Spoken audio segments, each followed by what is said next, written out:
Hola a todos, saludos desde Caracas. Acá estamos ya cumpliendo la tercera semana de cuarentena obligatoria, una cuarentena a la que el régimen ha llamado social o colectiva y que ha estado marcada, digamos, por dos vertientes. La primera, la que tiene que ver con las dudas que hay alrededor del manejo de las cifras oficiales en cuanto al número de contagios, de fallecidos y los tratamientos en sí mismos, y en cuanto a la propia atención de la crisis pandémica en el país. Y la segunda vertiente, la que tiene que ver con la utilización de la pandemia como excusa del régimen para incrementar, para avanzar en el control social, en la persecución y en la represión,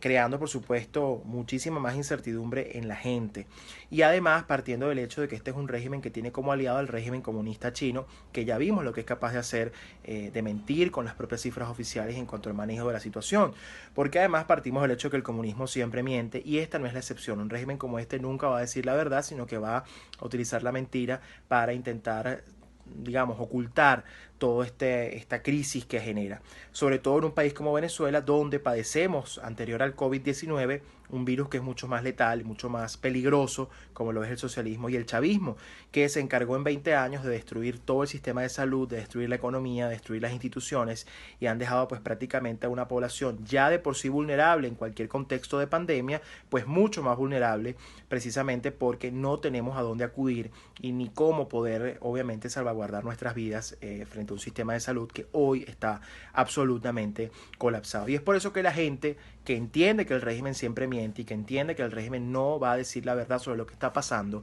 pues ha decidido creerle más a los médicos que están en los hospitales lidiando con esta situación día a día, así como a los periodistas que están cubriendo en las calles lo que realmente está pasando. Porque al final también esta cuarentena se circunscribe en una circunstancia del país muy difícil, una crisis política, económica, social muy complicada, en la cual la gente, al decirles que se quede en su casa, no tiene muchas opciones. Es decir, la gente o decide quedarse en su casa y morir de hambre porque no tiene comida ni tiene cómo poder adquirirla, o se decide por eso o por salir a comprarla con lo poco que tiene o a buscar dinero corriendo el riesgo de contagiarse. Y ese es el tipo de decisiones a las que condena un sistema como el socialista, como el venezolano, un régimen criminal. Es decir, morir de hambre en tu casa o correr el riesgo de contagiarte en la calle, asumiendo que eso también puede significar la muerte frente a un sistema de salud colapsado. Y por eso es que es muy importante entender entonces que en el caso venezolano en particular, la crisis que está generando el COVID-19 también viene acompañada de una crisis política que debe ser resuelta y que debe asumir que la única forma de que Venezuela pueda salvarse y manejar esta crisis de manera correcta es a través de, obviamente, un cambio, de un cambio político que maneje esta circunstancia de una forma realmente correcta y que permita, en medio de las dificultades, reconstruir al país y, por supuesto, atender esta emergencia cuanto antes, que es muy importante asumirlo. De manera que esta es la situación en Venezuela. Obviamente esto supone enormes retos para los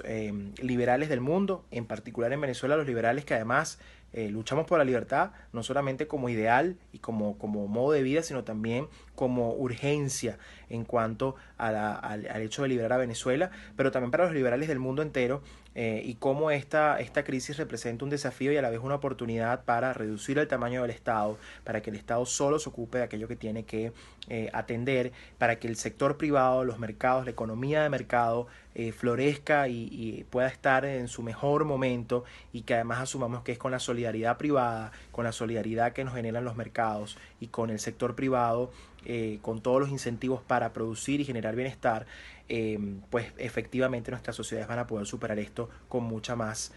fortaleza y sobre todo con mucha más rapidez, y partiendo del hecho de que no es sostenible un esquema en el que se le condena a la gente a estar en su casa, porque así como en países como Venezuela quedarse en su casa significa poder morir de hambre, para los países que tienen algún tipo de desarrollo democrático o para los países que han asumido modelos de economías de mercado, de libertades económicas, quedar en la casa también es otra forma de generar estancamiento y por supuesto anular las libertades individuales, que es el gran riesgo que corremos digamos, los ciudadanos, que esta circunstancia nos lleve a un Estado que avance contra nuestras libertades y atente contra nuestra libertad individual. De ahí que hay que hacer esa reflexión y asumir que estamos frente a una oportunidad que debemos superar juntos, pero asumiendo también el rol que cada quien tiene en esto. Muchas gracias.